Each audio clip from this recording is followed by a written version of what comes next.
Hello বন্ধুরা, ফোরবো ব্লগে তোমাদের স্বাগত। আজকে আমি সকাল সকাল উঠে একটা জায়গায় গিয়েছিলাম, মাছের মার্কেটে। সেখান থেকে গিয়ে অনেক কিছু মাছ নিয়ে চলে এসেছি, সেইগুলো তোমাদের সঙ্গে শেয়ার করবো। আর কী কী আজকে রান্না করলাম না করলাম সব কিছুই শেয়ার করবো আজকে। আমরা গিয়েছিলাম এই যে আমার এই বান্ধবীটা গিয়েছিল, আর ও গিয়েছিল, আর আমি গিয়েছিলাম। এই যে মাছ নিয়ে চলে এসেছি, মাছের রাজা ইলিশ।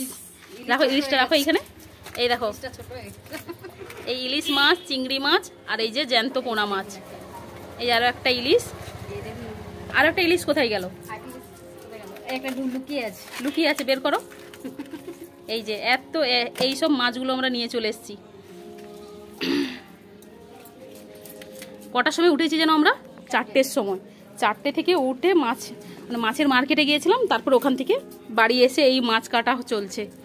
এই যে, আর ওদিকে কাটছে।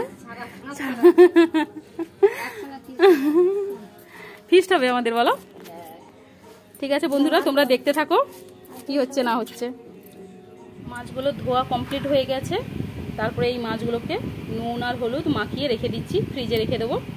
একসঙ্গে তো আর সব মাছ খাওয়া সম্ভব নয়, রোজের রোজের একটু একটু করে বের করে করে খাবো। এটাই যে ইলিশ, নুন হলুদ, এটা ইলিশ, আর এটা হচ্ছে চিংড়ি। এই দেখো, জানি না আজকে তো সানডে কি রান্না করব, জানি না মাছ করব না মাংস করব। ছেলেকে জিজ্ঞাসা করি ছেলে কি খায়, তারপরে সেই রকমই রান্না হবে। পোনা মাছ হয় কি ইলিশ না চিংড়ি, কোনটা হয়, বা চিকেন, কোনটা হয় দেখা যাক। রান্নার পরে তোমাদের দেখাচ্ছি কি রান্না করলাম না করলাম। মাছ ফাছ সব গুছিয়ে রেখে দিয়েছি ফ্রিজের মধ্যে। তারপর স্নান করে এসেছি, পুজোটা করা হয়ে গেছে স্নান করার পর। এবারে ছেলেকে জিজ্ঞাসা করলাম কি খাবি। ও তো মাছ খুব একটা পছন্দ করে না, ইলিশ মাছ একদম খায় না। আমি ওকে বলেছি যে পোনা মাছটা এনেছি, সেই পোনা মাছটা না হয় ভেজে দেবো, কাটা পোনাটা তুই ভাজা দিয়ে খাবি, ইলিশটা না খাবি আজকে চিকেনটা ছেড়ে দিই। এবার ও কিছু বলেনি, তার মানে ওইটা দিয়ে খেয়ে নিতে পারবে। এবারে রান্নাটা করব। এই দেখো আমাদের বাড়িতে একটা পুচকি এসছে, এটা একটা ননদের মেয়ে, সে এসছে, ওইখানে বসে আছে ওই যে। এবারে রান্নাটা করব মাছ দিয়ে। ইলিশ মাছ তো নিয়ে এসেছি, ইলিশ মাছ কাটা পোনা ছেলেটাকে ভেজে দেব। দেখা যাক কি রান্না করি। মাছ তো করব, তার সঙ্গে শাকসবজিও করতে হবে, কারণ শুধু তো মাছ দিয়ে আর খেতে পারবে না। রান্নাটা হয়ে যাক, তোমাদের দেখাচ্ছি কি রান্না করলাম আমি। আমার রান্না কমপ্লিট হয়ে গেছে, এখন দুপুরে খেতে বসে গেছি। এই যে ভাত, সঙ্গে আছে মাছের ভাজা, মাছের ডিমের ভাজা, এখানে আছে চিংড়ি মাছের বড়া, এটাও বড়া, আর এটা হচ্ছে পালং শাকের তরকারি, আর ইলিশ মাছের ভাপা, আর সঙ্গে লেবু, আর এই যে মাছের তেল। এই হচ্ছে আজকে দুপুরের খাওয়ার। আর কে কে খেতে চাও বন্ধুরা চলে আসো। আর কার কার ইলিশ মাছ পছন্দ বন্ধুরা কমেন্ট করে বলবে। আমার তো খুব পছন্দ ইলিশ মাছ, এই দিয়ে আজকে খাবো। বন্ধুরা দুপুরের খাওয়া দাওয়া তো শেষ করে ঘুমিয়ে পড়েছিলাম, এই সবে উঠলাম।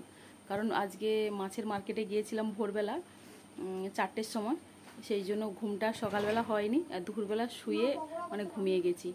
এখন এই সবে উঠলাম, এখন কটা বাজে? 6:30 7টা বাজতে যায়। এবারে এই সবে ঘুম থেকে উঠলাম। এবারে ওরা ডাকছে, যাদের সঙ্গে গিয়েছিলাম মাছের মার্কেটে, আমার আর পাশের বাড়ি দুটো বান্ধবীও গিয়েছিল, আমি গিয়েছিলাম, আর বান্ধবীর একটা হাজব্যান্ডও গিয়েছিল। 4:30টার সময় গিয়েছিলাম। এবার দুপুরবেলা তো মাছ ফাছ রান্না করে সব খাওয়াও হয়ে গেছে, তোমরা সেটা দেখতেও পাবে। এবার তখন তো আর জিজ্ঞাসা করা হয়নি কাউকে যে মাছটা কেমন ছিল, ইলিশ মাছটা। এখন আমাকে একবার ওদের বাড়ি ডাকছে, আসো। আর বৃষ্টি তো বাইরে পড়তেই আছে, কি করব জানি না, দেখি ছাতা মাথায় দিয়ে যেতে পারি কি। তোমরা দেখতে থাকো, চলো আমিও যাচ্ছি, তোমাদেরকেও নিয়ে যাচ্ছি ওখানে। এই দেখো বন্ধুটার বাড়ি চলে এসেছি। এই যে আমরা সবাই বসে আছি, আর তখন এই যে মাছটা খেয়েছি, কিরকম হয়েছে মাছটা, কেমন ছিল? আর তুমি খুব সুন্দর, সত্যি খুব সুন্দর। আর আমরা যেখানে মাছ আনতে গিয়েছিলাম ওটা তো পাইকারি মার্কেট, 1 কেজির কম দেবে না, তাই সবাই নিয়ে এসে ভাগ করে নিয়েছি। তখন একসঙ্গে আমরা মাছ কেটে ভাগ করে নিয়েছি, দিয়ে দুপুরবেলা রান্না করে যে যার বাড়িতে খেয়েছি। আর এখানে এই বাচ্চাগুলো খেলছে, কারণ বিকেলবেলা তো বৃষ্টি হয়েছিল, বেরোতে পারেনি, এখন তাই জন্য খেলছে। বন্ধুরা আমি কালকে ব্লগটা শেষ করতে পারিনি, আজকে করছি।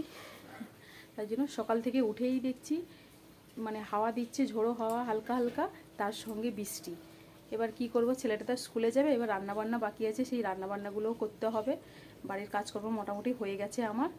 আর একটা কথা বন্ধুরা, কালকে আমি ব্লগের প্রথমেই বলেছিলাম যে মাছের রাজা ইলিশ। আমরা তো পড়েইছি যে মাছের রাজা রুই, শাকের রাজা পুঁই, সবই জানি। যেহেতু আমি ইলিশটা ভালোবাসি, তাই জন্য ইলিশ মাছটা বলে ফেললাম। তোমরা যেন আবার কিছু না মনে করো যে বৌদিটা কিছুই জানে না। ঠিক আছে বন্ধুরা, আর আমাদের ভিডিওটা যদি ভালো লাগে তাহলে লাইক, কমেন্ট, শেয়ার করে দিবে। ঠিক আছে, টাটা, সবাই ভালো থেকো, সুস্থ থেকো।